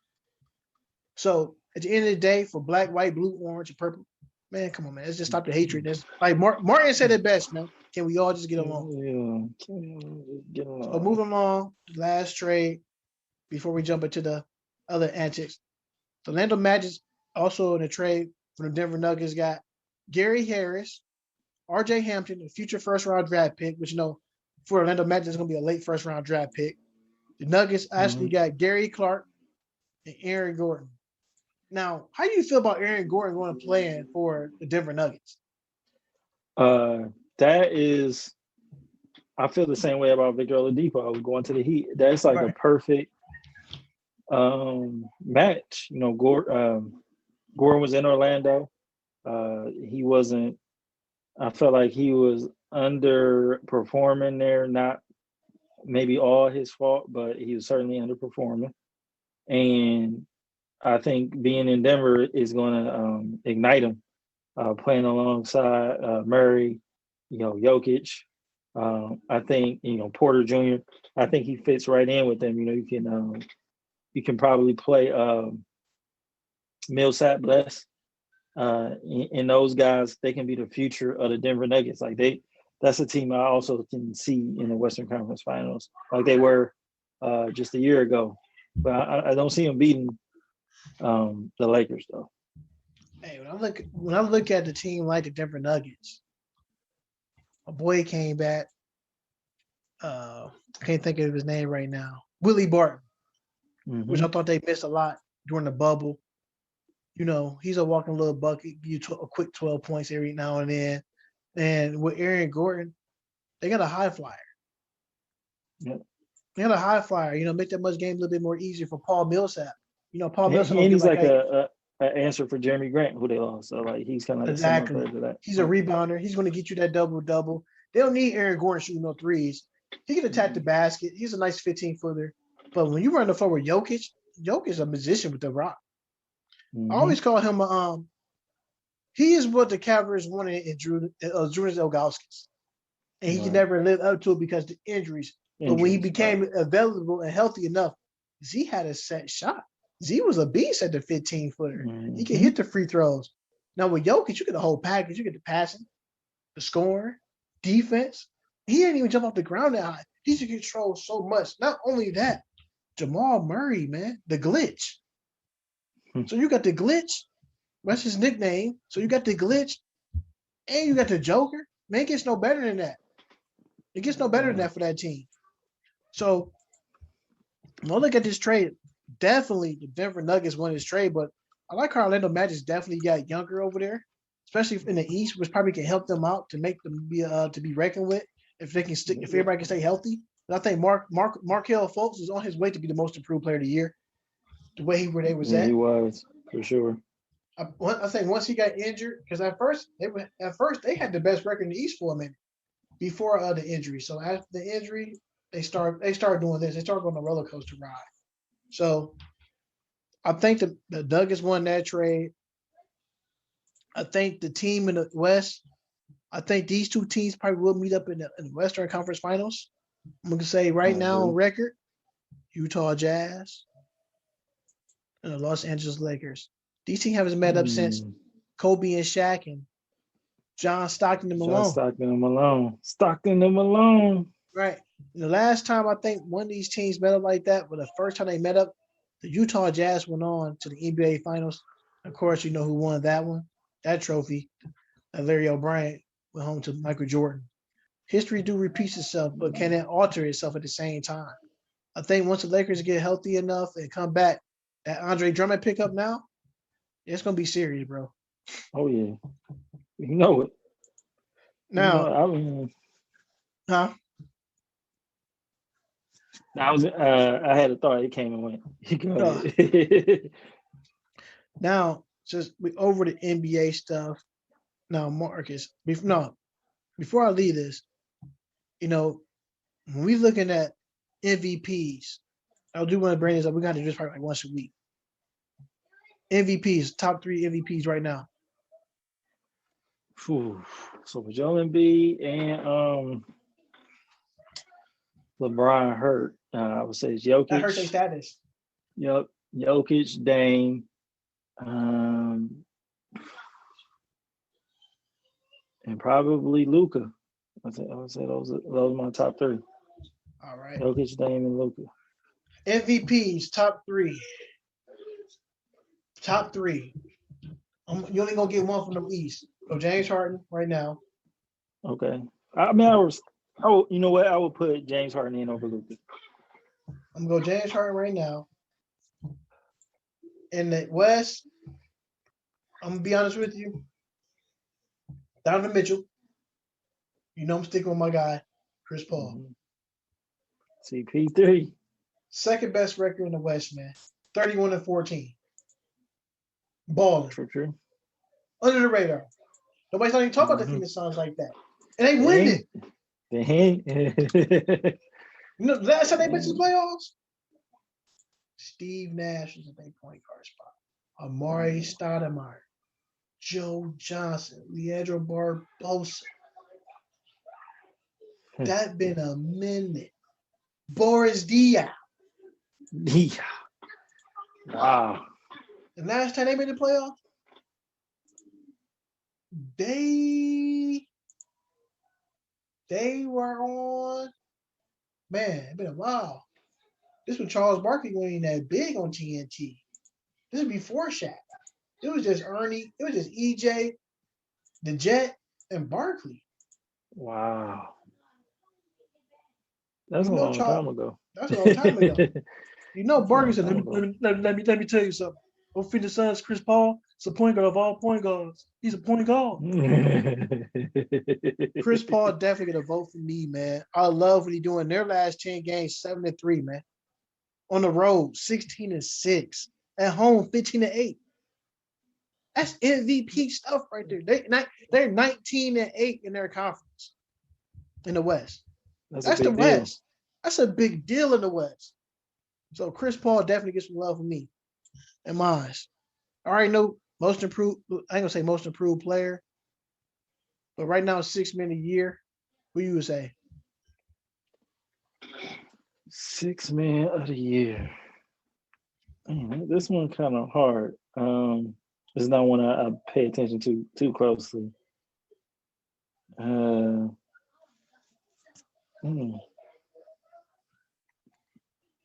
Jordan Clarkson. It got to be. I mean, I can't think of nobody else but him. I was trying to think Jordan of Clarkson, maybe one or two people. That dude averaged like one or two people a game. Jordan yeah, Clarkson. It's got to be him. Yeah. Most improved player, Marcus. Who would you say? It's a couple of those guys. I'm gonna stick with the home team. I'm gonna go with Colin Sexton for sure. Colin Sexton, most improved player. Yeah. If I had to pick Colin Sexton right now, I can't go with him for most improved because right now they the 12 seed. They 17-29 right now. And falling, yes. Most improved player. I'm gonna say Tobias Harris of the 76ers. Okay, you go with Tobias Harris? Go with Tobias Harris. Most improved player, definitely. Some people may say Julius Randle. Oh yeah, you know what? If it's about winning record, then I will go with Julius Randle. But my heart with the home team. I would say it's between Julius Randle and Tobias Harris. Especially the reason I'm saying you can't go wrong with neither one because both teams play in the tri-state area. Mm-hmm. Julius Randle played for New York. you gotta realize New York been in so much turmoil. Charles Oakley coming through there, getting his beating up security guards, whatever the case may be. You know, the Dolans being a bad owner. Spike Lee not coming to the games, giving his tickets away because he didn't want to see it was a bad product. You know, you talk that's a who's among stars. That's like how LA is. That's how New York is. Julius Randle has a good case to be a most improved player. This team went nowhere in the playoffs last year. You talk about a team that in the East at best finished between 15 and 14 in the East. This team is the 4th seed right now in the Eastern Conference. That's a lot to say. That's huge to say. That's incredible. Then you're looking at Tobias Harris, who's been definitely stepping up huge ever since Joel Embiid went down. Because when people thought when Joel Embiid first got injured, we was thinking that this team about to go on a crash course. They could probably gonna fall about 2 or 3 spots. They holding that number 1 spot strong.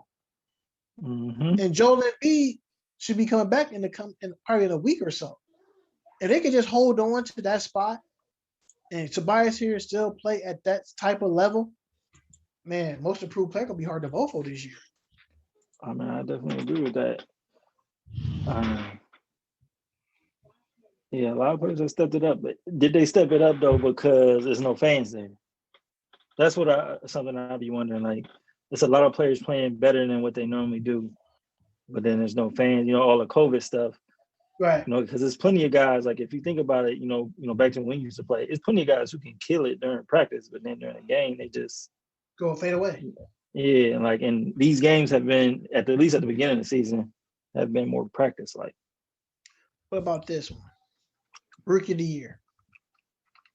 Oh man, I was set on LaMelo, but this is getting dicey. Yeah, it's getting dicey. And getting dicey for sure.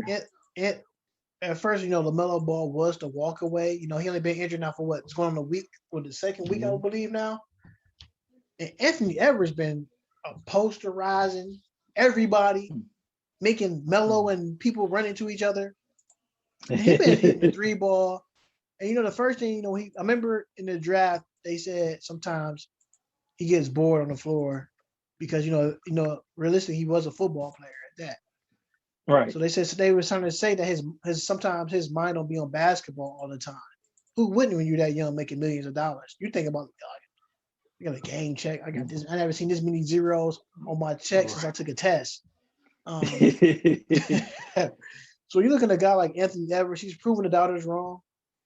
And I think he's one of them guys that's been playing on the radar as well. It's a potential that Karl-Anthony Towns may be on the move from that team. We don't know. You don't know. He been playing good. I will give Karl-Anthony Towns that, you know, after all he's been through this past year. Yeah, man. These last couple of games he's been playing better, a lot better. Look at they're 11-35.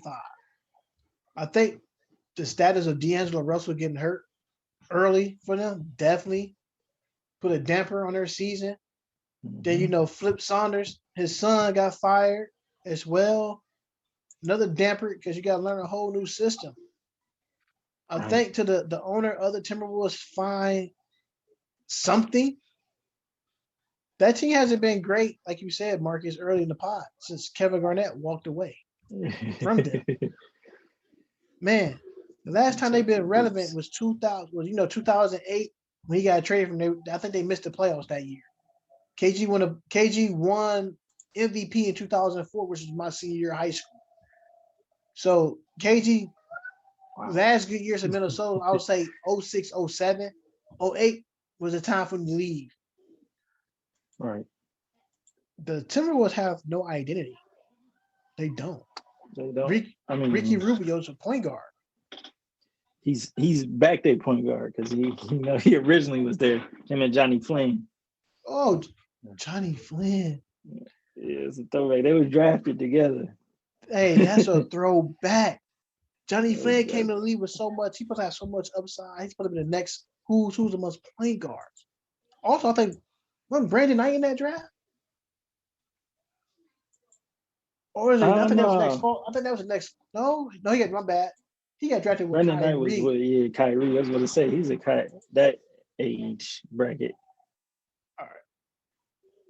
What I'm gonna say rookie of the year. We haven't seen the Kobe rookie of the year since Grant Hill and Jason Kidd. Yes, it's been a Can this while. be a year for it? If you go record wise, they say, hey, let's go record wise. Anthony Edwards be smoked out. 11:35. You're not in the 11:35 don't stuff. compare to 23 and 22. And the Nope. Hornets right now is 5th in the East. So Not at all. before we wrap this up, we're gonna move on from the NBA talk. We're gonna go right into the NFL. NFL is going into a 17-game season. A couple of teams get extra home games, and next year, so you get the extra home game this year, but the next following year, you don't get the extra home game. You get the extra away game. You play that team away. So how do you feel about the extra game? A lot of players don't like it because they feel like if we get an extra game in, how about we get a bye week, like another Right. bye? And I'm right there along with the players. Like football is such a It's a brutal sport. contact sport. You hitting each other all the time. Give them another week off, if anything, rather than another game. I didn't really understand that. I think if anything, it's like, I felt like it may have been a way to kind of bring in another NFL team, but I wasn't sure because of all the shifting of the teams from LA to Vegas, from like they were trying to get more teams to California and Vegas. And it seems like they did that, but I thought they would have added another team in spite of doing that, but they didn't. So now I'm just really confused about this extra game. Like it's just more money for the owners who are already most definitely pocket money. They try to make up for COVID. Mm-hmm. You know what I'm saying? They haven't had added an extra game since the merger of the NFL. So that go back to the 1976 or 78 season. So you're talking about been a long time since they had another another game. So you get the extra game. Now what happened? Now listen to this, Marcus. Now this is the crazy part. Before we talk about Deshaun Watson, if you go 8-1, guess what? You missed the playoffs. Absolutely. So we probably won't get no tie this year. We're gonna get one next year. I can bank on that. 8-1, you don't go to the playoffs. Now, in hindsight, if you go the opposite, say if you went the opposite, if you go now, say if you got 3 teams, 8-7-1, right? Right. So the team getting in who got the most points. So you can actually miss the playoffs with a good record just like that team. Somebody's getting in, somebody's not getting out. So we're gonna have the same conversation every year. Mm-hmm. This team should have gotten in, blah, blah, blah. So for you to win, I mean, you got to get that extra road win. And you got to get that extra home win. So you can't. So you got to play hard every week. I was with the players too. Like you say, you with the players. I believe they should have gave them. Hey, everybody played the first 4 weeks of the NFL. Everybody, there's no games in week 5. That's the bye week. That's the whole bye week. You practice like the All-Star break. Right. You come back. You play 6 more games. You play 6 more games. You get a bye there. Then you finish the game off with your last 5, and that's it. You get your bye weeks. So you always can squeeze them in. So everybody off the same bye week. Everybody getting the same rest. Because it's not fair to one team that's on the bye week in the NFL, which I never did. Like, you're on the bye week. After your bye week, you got to come play a team that's already mentally fresh. And sometimes the fresh team always beat you. The team that's not the team that's playing every week, that's been playing while you coming off, can beat you. So it's weird. Yeah, or if like the opposite way of that, like you can play a team, let's say you play on Thursday. Oh, and you play on Sunday? And then you play on Sunday. Or That's Thursday, tough. then it would be Monday. So Right. you play Thursday, you play a grind out game, you got players hurt. And then you play on Monday against a team that's been on a bye week and ain't got nobody hurt. Like fresh. Like look at in the AFC North, Pittsburgh, Baltimore, Cincinnati, and Cleveland. That's a bang bang beat them up division. Mm-hmm. So when you look at the division, it's almost like the NFC West with Seattle, San Francisco, Arizona. Them guys beat up everybody just like that. That's a hitting situation. Like you said, Marcus, Just imagine the Browns play Pittsburgh Sunday. Then that Thursday, Pittsburgh go play Baltimore. What type of rest is that are you getting? There's no rest at all. Off the money grab. All right. Moving right along. The world's going, Deshaun Watson came out and said he want to be traded. JJ Watt got traded with no problem. D-Hop got traded with no problem. But as soon as Mr. Deshaun Watson said he want out and want to be traded, they told him no. Because that was a franchise quarterback. How do you feel about this situation, Marcus, about Deshaun Watson? I know how I feel. How do you feel? I think he do for his. Like if he want to be traded, he didn't put in enough work, effort to the Houston Texas organization that he should be able to be traded. I mean, even when last year when they weren't great, he had like one of the better quarterback ratings out of everybody in football. With a depleted team, with his best wide receiver traded, he still came out and managed to play good QB. Yeah. And now he's saying y'all ain't do enough. I want to be out of here, and that's a problem. That I don't agree with that. That's messed up. Shout out to Deshaun Watson. He won me fantasy football this year. Yes, sir. But on a realistic note, since this man came out and has to be traded, Deshaun's his middle name. Let people know that. Being down here, but living in Charlotte, North Carolina. Been to some Clemson games. His first name is Derek. Just let y'all know. A lot of people know his name is Derek. It's Derek Deshaun Watson. Deshaun just sound more marketable than Derek Watson. So So I'm looking at Deshaun Watson. I remember this as well. The Browns had to pick. All I had to do was turn the card in and trade him away to the Houston Texans. I'm telling myself, we about to get Deshaun Watson. Or we about to be hype. We gonna be good. Trade him away. He went to the Houston Texans, and so far he's been having a great career down there, except for he missed the playoffs this past season. I feel like since he asked for a trade, I feel like the owner of the Houston Texans, which is Bob McNair's son, I feel like they trying to push this issue of these lawsuits on him, Marcus. Like, where these this man asked for a trade. A week later, a week later, 12 women's names come out. They said that Mr. Deshaun Watson sexually harassed them. Did not even a couple of days ago. Was it 5 more names come out, Marcus, taking a total of 17. Then they say it could be more. As my gym teacher said, that's a bunch of baloney.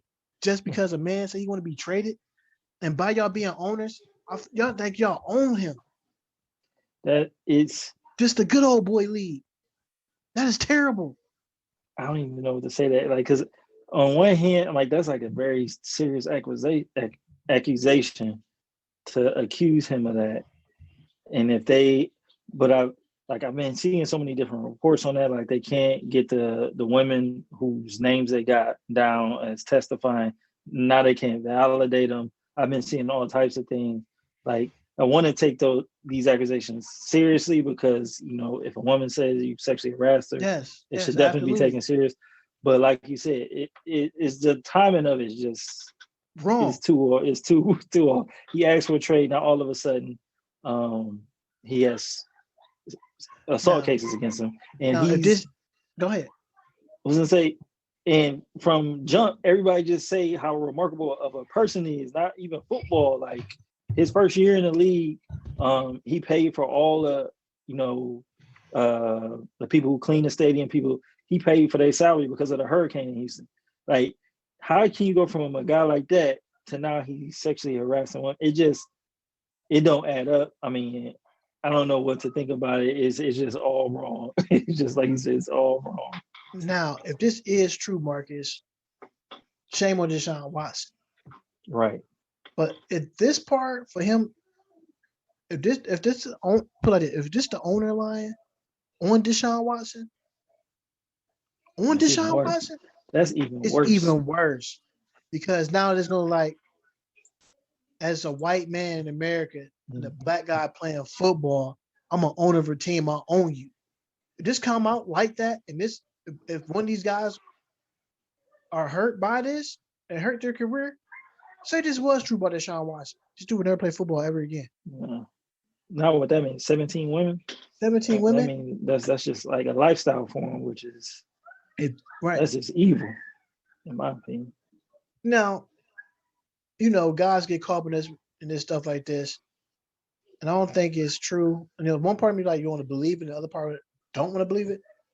Deshaun Watson, I don't think we do anything like that. First and foremost. Yeah, you just don't see him Second like of that all, player. we talking about Deshaun Watson, man. I'm cool on my skin and my sexuality. That's a handsome guy. You know what I'm saying? Like he can get any woman he want to. Why he ain't gonna sexually harass a woman? That's Deshaun Watson. He ain't gonna do that. Now this owner line, he's gonna be made an example. The commissioner got to force his hand like he never had before. This ain't this. You talk about a scandal? That should not be acceptable. No, we know we know what the NFL stands for. We know it stands for the National Football League, but we know it stands for not for long. Mm-hmm. If this come out as the owner being wrong, they're gonna do. He gonna have to sell the team like they did Donald Sterling. Oh yeah. Oh yeah. Oh yeah. Because Then that's not right. They don't That's talk all about I that. can say. Look, they don't talk about that. If that happened, don't nobody want to play for the Houston Texans if he's still the owner. Mm-hmm. He got it, like you said. He gonna have to sell the team. He gonna have to Because go. players on the team should definitely feel some type of way. Right. The next quarterback that come there should definitely feel some type of way. Like if things don't go well here and I want to get out, this is the type of stuff this man gonna be. Now, let me tell you something else what I'm appalled about. Why his teammates ain't speak up? Don't nobody have his back, Marcus? I haven't heard anybody definitely testify like, yeah, Deshaun would never do that. At least say that. Like he would never do that. But Deshaun Watson is being smart. He's not speaking on the situation because he's a good lawyer. But there's one thing. If y'all say y'all a brotherhood, we in this locker room together, we ruha, clacking helmets together, saying prayers. Why none of his teammates didn't speak up? If you know that's not true. JJ Watt, you know this probably not true. D-Hop, you played with him. I know you've been to his house before. I know y'all kicked it. I know y'all sat at the same table and had grace together. Why y'all not speaking up for this man? If that was the case, if that was anybody on my team, hey, I'll be with Deshaun Watson most of the time. I never seen Deshaun Watson never sexually harassed a woman. Where your teammates at, bro? Right. They ain't got your back. And TV not talking about that. That's what got me mad. I didn't hear nobody saying where his teammates at. They on vacation. They ain't worried about Deshaun Watson. Deshaun Watson, if this is not true, man, get out of Houston, man. Mm-hmm. Your teammates ain't got your back, bro. Your brothers in your locker room, y'all play with a 55-man roster. You the 55th out of the 55 guys, you one of the 55. Where the 54 guys at? John will say, Marcus. That's a statement in itself that nobody ain't saying nothing. I mean, and then in a little fairness to them, like have they been asked? Because the first thing they typically do is start asking teammates, acquaintances, like is this the type of person he is? Right. I haven't seen any of that. Now, on US Today, a broker that said a person, I think that Deshaun Watson is in a bit of trouble here, said Meredith Duncan, a professor at University of Houston Law Center. This isn't going away anytime soon for him. I certainly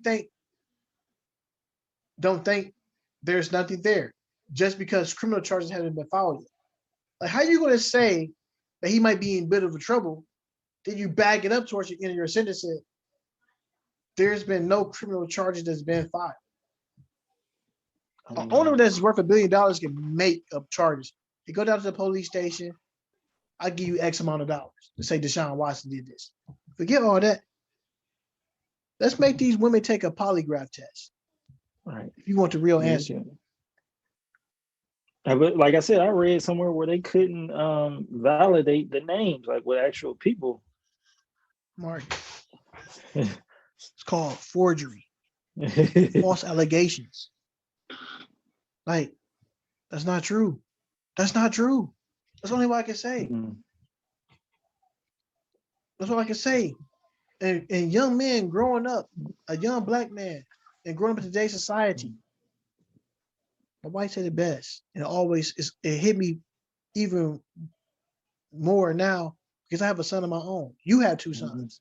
Right. A black man only get one chance at this. She said that's all you get is one chance. So, as us being fathers in America, you have to raise your young boys to be men. Right. Same thing for women too. We got girls, you got two girls, I got two girls. We have to raise our children in a way that we got to tell them, look, you get one chance at this thing. And the one thing my dad always said is, if you went to college and got a degree in business management or engineering, a young man, white male or Caucasian male, female come in, and she got the same, or him got the same degree and the same thing, who's going to get a job first? That's a fact. It's not by the content of your character, as Dr. Martin Luther King Jr. said, it's the color of your skin. You scared of me because of the color of my skin. How many times you walk down, Marcus, down the street, and you can be by yourself, and it could be 3 or 4 white people on the same sidewalk as you. Who's crossing the street first? They are. They do. We can walk down the street. I can walk down the street. We can walk down the street with 5 black dudes.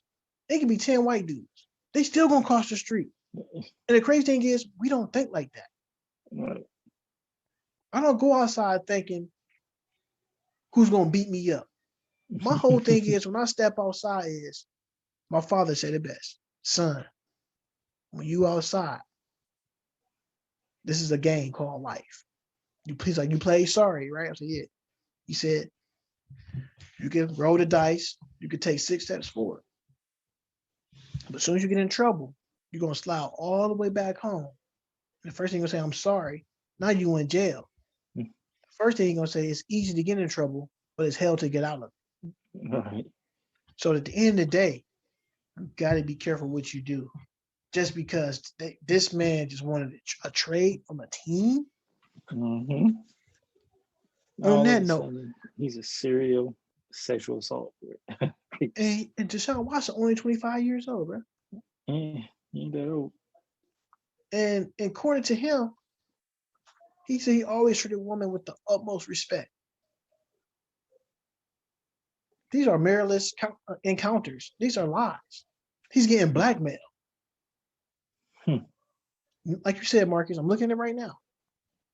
There's no evidence or no women's names. Hey, man. Rest in peace, Andy Griffith. Where is Matlock when you need him? Because that's one person that can solve this damn case.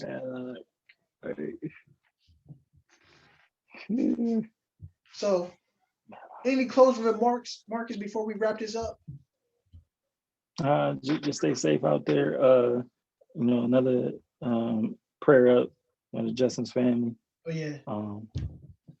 And that just the shot situation is just a shame. I mean, I don't know what to think of. That's all I can say.